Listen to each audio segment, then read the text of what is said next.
Կարինե պարոն Բաբոյանի հետ հանդիպումից հետո, նախարարի հետ հանդիպումից հետո փաստորեն դժգոհ մնացիք, հաջորդիվ ինչ եք ակնկալում այդ հանդիպումները, եթե ոչինչ չեն տալիս։ Մեզ պարոն Պապոյանը խոստովեց, որ շուշուտ հանդիպումներ կկազմակերպի եւ ինչ որ արդյունք կիմանա մեր բողոքը, առաջարկներ կանեն, բայց դեռ դրական ոչ մի քայլ չենք տեսել, դրա համար եկել ենք նորից հավաքվենք ակցիայի։ Այսինքն որ ասելա շուշուտ կհանդիպեք, ինչ անեք, քննարկենք, կտեսնենք առաջարկները, կլսենք, որը մեր կողմից կլինի, թեպետ ասեց ես պատասխանատու չեմ այդ հարցում, բայց որ կտեսնենք, որ մեր կողմից որը հնարավոր կլինի, մենք առաջարկները կլսենք, առաջ կքաշենք։ Տիկին Կարինե, օրեր առաջ ոսկու շուկայի տնտեսվարողները հանդիպել էին փոխվարչապետ Մհեր Գրիգորյանի հետ եւ կարծես թե նրանց հարցը լուծում է ստացել, ինչով է պայմանավորված այս տարբերությունը, հա? Ինչքան տեղյակ եմ, ինչքան լսելով տեղյակ եմ, նենց չի, որ իրանց հարցը լուծում է ստացել, դեռ քննարկման շեմին է, բայց դա խաբեություն է, Նաիրի Սարգսյանի առաջարկով ա եղել, երևի մեր բնակավարում էլ մի հատ Նաիրի Սարգսյան պետք է լիներ, որ մեր հարցն էլ առաջ տանեն, չգիտեմ, ծանոթով բարեկամով է երևի։ Նաիրի Սարգսյանը ինչ շահագրգռվածություն ունի ձեզ այս ամեն ինչում, որ փորձում է, որտեղ իրենք ազգային ժողով Նաիրի եւ Հայկ Սարգսյանները այդ քննարկման ժամանակ ներկային եւ առաջարկում էին 1%-ով աշխատել եւ վստահեցնում էին, որ բոլորը կներկայացնեն կվճարեն։ Ինձ թվում է դա իմ սուբյեկտիվ կարծիքն է, որ Նաիրի Սարգսյանը ոսկու բիզնեսի մեջ կա։ Ինքը հայտարարել է, որ գործունեությամբ է զբաղվում բիզնեսմենը։ Դա եթե բիզնեսմեն է, բնականաբար արդեն ինքն էլ պետք է իր շահերի համար բանավիճի, այդ ձևով է բանավիճի։ Հիմա ձեր պահանջը շարունակում է մնալ, որ շրջանառության հարկը շեմիջեցվի եւ մնա 5%-ը։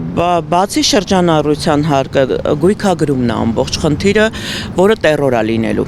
Ազգի վրա տերոր է լինելու, մանր ու միջին բիզնեսի վրա հարձակում է լինելու։ Ձեր կարծիքով իսկապես ժողովուրդը հոգնել է այս թանկացումներից եւ իսկապես դժգոհ է Նիկոլ Փաշինյանից։ Այսօր նա ստատուս է գրել, ասում է ժողովուրդն է բերել ինձ, ժողովուրդն էլ կհեռացնի, եթե դրա անհրաժեշտությունը լինի։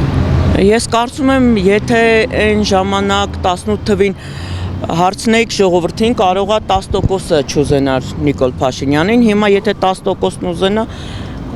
շատ 10%, չգիտեմ ինչ շահի դիմաց կամ ինչի համար է։ Այսօրվա այս ազգին ամբողջ այս վիճակի գցելու, ես մտածում եմ, պարոն Փաշինյանը հայ ազգին կարելի ասել երևի ատում է, որ այսքան ամբողջ ազգին բոլոր կողմերից է էլի ամբողջ այդ նեղությունը տալիս, ոչ թե մենակ մեծ տնտեսվարողներին։ Պետություն եմ սարքում։ Հա, բա թող քիչ ծախսեն։ Թող 500,000-նոց մեքենա չառնեն, պետական մեքենաները վաճառքի եք դրել, որ ավելի լավ առնեն, 20 հատ մեքենա վաճառում էին, որ լավ առնեն իր համար։ Թող ինքն էլ մեզ նման լինի։ Մեզնից մեկն է։ Ասացիք ատում է, հա, Նիկոլ Փաշինյանը։ Կարծում եմ, սա արդեն բայց ինքնօրինակ իր վերջի եթերներից մեկում ասում էր հավատակ չհավատակ, սիրում եմ բոլորին։ Տաստված որ տենց լիներ, որ սիրեր չէր կարող պայքարեր այն բանի համար, որ ազգը դուրս գար երկրից ավելի շատ հայաթափություն է լինելու սա։ Մի անգամ էլ փորձեցին, չէ, չստացվեց, դատարկվելու է։ Հիմա ասենք մի քիչ մարդիկ սկսեցին աշխատել, նորից ուզում են եղի, որ դուրս գան։ Այս երկրում հնարավոր չի իրանց տերորով աշխատել։